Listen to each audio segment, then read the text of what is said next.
ചേച്ചിയുടെ ചിരി എല്ലാവർക്കും ഒരു പ്രചോദനമാണ്. അവനെ കുറിച്ച് പറയണമെങ്കിൽ സത്യം പറഞ്ഞാൽ ഞാൻ ജനിക്കുമ്പോഴേ ഇങ്ങനെ ആയിരുന്നു.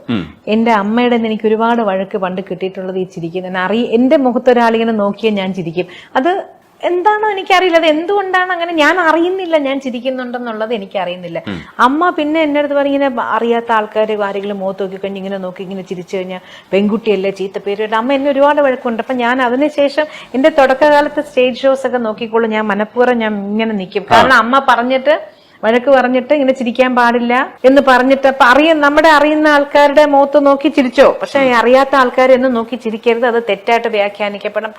അമ്മയൊക്കെ ടീച്ചർ, സ്കൂൾ ടീച്ചറാണ് അമ്മയും അച്ഛനും രണ്ടുപേരും. അപ്പൊ അത്രയും ഒരു എന്താ പറയുക സ്ട്രിക്റ്റ് ആയിട്ടുള്ളൊരു വളർത്തിക്കൊണ്ട് വന്ന വിധം അങ്ങനെയായിരുന്നു.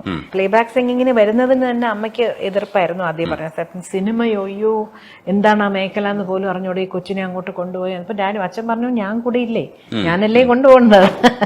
അങ്ങനെ അച്ഛനും അമ്മ ആരും ഇല്ലാണ്ട് ഞാൻ ഇന്ന് വരെ എന്റെ ഈ പ്രായത്തിലും ഞാൻ എന്റെ കൂടെ ഒരാൾ എനിക്ക് റെസ്പോൺസിബിൾ ആയിട്ടുള്ള കൂടെ ഉള്ളത് ഞാൻ ഒറ്റ സ്ഥലത്ത് പറ്റും. ട്രാവൽ ആകട്ടെ, റെക്കോർഡിങ്ങിന് പോകുന്നതാകട്ടെ, എന്റെ സ്റ്റുഡിയോ പോകണമെങ്കിൽ പോലും എന്റെ മാനേജറും ആരെങ്കിലും ഒരാൾ എന്റെ കൂടെ എപ്പോഴും ഉണ്ടാവും. എനിക്കൊരു പേടി വന്നാൽ എന്റെ കൺമുമ്പിൽ എന്നെ വേണ്ടപ്പെട്ട ഒരാള് ഉണ്ടാവണം എന്നുള്ളത് അന്ന് മുതലേ പണ്ട് മുതലേ ഉള്ള. അപ്പൊ അതുപോലെ തന്നെയാണ് ഇത്. അപ്പൊ പിന്നെ കുറച്ചൊക്കെ കഴിഞ്ഞപ്പോഴാണ് പിന്നെ കുറച്ചുകൂടെ നമ്മള് എന്താ പറഞ്ഞ കല്യാണമൊക്കെ കഴിഞ്ഞപ്പോ പിന്നെ കുറച്ചുകൂടെ ഒന്ന് സമാധാനം. അതെ, കുറച്ച് ട്രെയിനിങ് ആയി. ചേച്ചി എപ്പോഴും ചിരിക്കുന്നുണ്ടെങ്കിലും ഒരുപാട് സങ്കടങ്ങളെ മറികടന്ന് വരേണ്ടി വന്നിട്ടുണ്ട്. ജീവിതത്തിൽ ദുരന്തങ്ങൾ ഉണ്ടാവുമ്പോഴേ ഈ ഒരു പ്രോബ്ലംസ് ഉണ്ടാവുന്ന സമയത്തും ചേച്ചി ഓവർകം ചെയ്ത് വരേണ്ടതുണ്ട്, എല്ലാവരും ആഗ്രഹിക്കുന്നുണ്ട്. പക്ഷെ വരേണ്ടത് ചേച്ചി തന്നെയാണ്. അതെങ്ങനെ വന്നു എന്ന് നമുക്ക് അറിയില്ല. ചേച്ചി ശരിക്കും ഇപ്പോഴും ഒരുപക്ഷെ മറ്റു കാര്യങ്ങളൊക്കെ ചെയ്യുമ്പോൾ എൻഗേജ്ഡ് ആയിരിക്കുമ്പോൾ ഹാപ്പി ആയിട്ടിരിക്കുന്നതായിരിക്കാം.